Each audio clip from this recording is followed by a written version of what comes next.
Alright, so I want to can some more beets, and here's my beet bed. um, I had pulled out about half of these because they were just too thick. But now, as you can see, these are growing up and are ready to harvest. So I figured no time like the present. And I had started more beets in here, although it looks like they might have died because it is so hot and so dry. I think that's one. So anyways, beets, easy to harvest. Just go like that. Pull them out. These, yeah, I don't know. I'll just do some of these littler ones.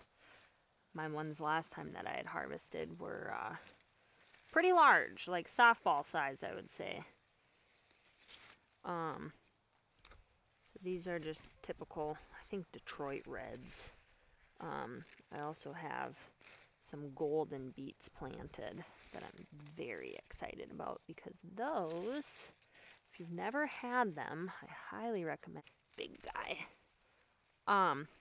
Anyways, the golden beets, they have yellow stems and obviously yellow color, golden, and they taste like sweet corn. They are so delicious. That one I think I'm going to leave. Pull that one. So yeah, anyways, pretty straightforward. You just pull them out and the size, when they reach the size that you like. That one got a little damage. With this amount.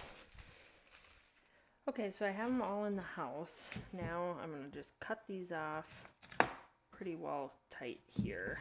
And I'm not going to reuse these greens because they're just kind of wilty. And I have a whole bunch still in the fridge. So I'm like, I don't know. I'll give them to the chickens. The chickens can eat them all up too. And what I like to do this year, I'm weighing the produce that I'm getting out of the garden. I've never done that before, and so I think it would be kind of cool to track. And so my last ones that I had done, because I ate the beet greens also, I measured them, or I weighed them with the greens attached. But this time, knowing that I'm not going to eat them with the greens, or eat the greens also, I'm just gonna weigh the roots. So easy peasy, just cut them off. And then let's see, so I have this zeroed out. I'm gonna just put them in here. Oh, looks like I should have maybe gotten a little bigger bowl. 4 pounds, 14.7 ounces. So then I want to wash all these. I don't like peeling them with all the loose dirt on them because I feel like maybe it just dullens my peeler. So I just like to rinse the dirt off them. Okay, so I already peeled a whole bunch, but pretty straightforward and easy. One thing I will tell you is if you have chickens and you feed the peels to the chickens, do not be alarmed. I did this last time I canned. I dumped all the scraps to the chickens, and then the next day I went out to gather the eggs, and I was like, oh my word, did a chicken get killed? It was like red, pink, everywhere in the chicken coop, and I'm like, what is happening? And then I remembered that I had done beets the day before. So yeah, it changes the chicken's poop red, pink. But anyways, pretty straightforward and easy as far as peeling. And then you can do whatever size you want. I prefer to do, as far as cutting, I prefer to do mine a little bit bigger, like that.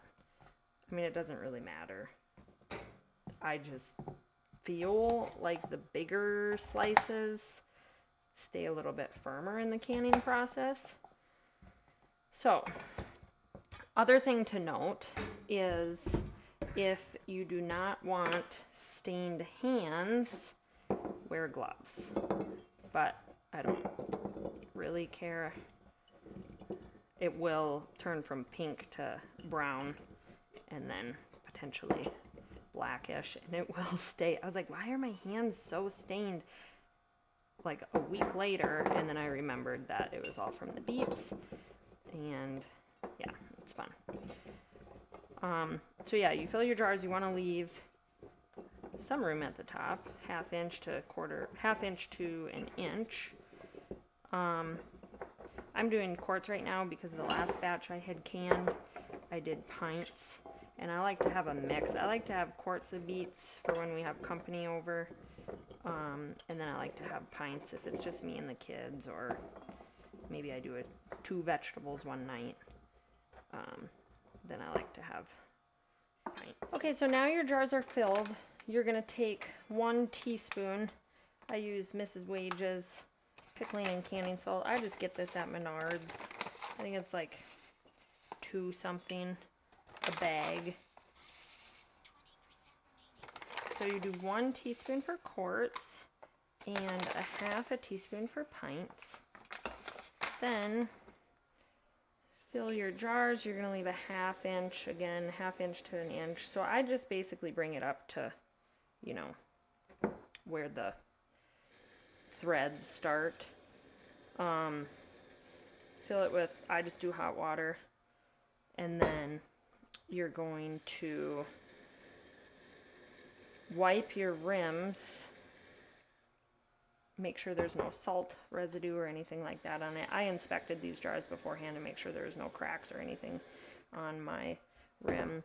Then you're going to take your damp rag, wipe your rim.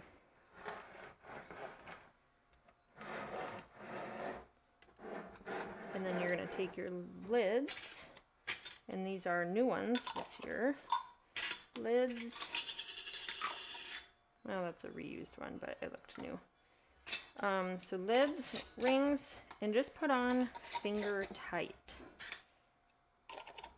because otherwise it won't allow the pressure out, or heat, or whatever it is, to get it to seal. So then you put it in your canner, and so you're going to want to fill your canner a couple inches full of water before adding in your jars, because then you're going to make sure you have enough water. So I'm going to see what else I have that I can can that's the same time and pressure. So these you're going to want to can at 11 pounds of pressure, because mine is the dial. I think that's a dial, right? The dial canner, gauge canner, because other ones are weighted ones where you have the weight on here, and so you pick either 5, 10, or 15 pounds of pressure. So mine is the dial one, so I'm going to can to 11 pounds of pressure. If yours is the weighted canner, you're going to go to 10 pounds of pressure. And for quarts, it is 30 minutes, and for pints, it is vice versa. 30 minutes for pints, 35 minutes for quarts. Okay, this needs to vent for 7 to 10 minutes, it says in the book. So once it's been venting, then you're going to put your jiggler on, and you're going to let that go until it reaches your right amount. Don't touch on her. The right amount. And then you're going to set your timer. So, sorry, I'm very wobbly.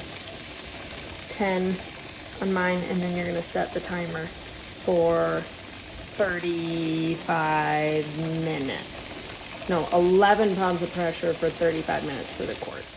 My timer just went off, so I shut it off, and so now it's going to sit like this until it releases all its pressure. When its pressure releases, this will go down, and then you can take the cover off. Okay, so you can see how hot they get. They're really boiling away in there. So hopefully, beans back there, hopefully they all can. I'll let you know tomorrow at the 24-hour point. Oh, there went one. Another. Yay! Praise the Lord. Okay, here's the difference between washed jars and not washed. So they kind of get little bit of like buildup or whatever on them from canning. And so I like to wash them the next day after they've sat and cooled. I check, make sure they're all sealed, and then I just wash them up. There, now it's all washed up. And then a little friendly tip, if you have hard water, you can put a little bit of white vinegar in your canner, and then the residue, calcium residue, will just wipe right off.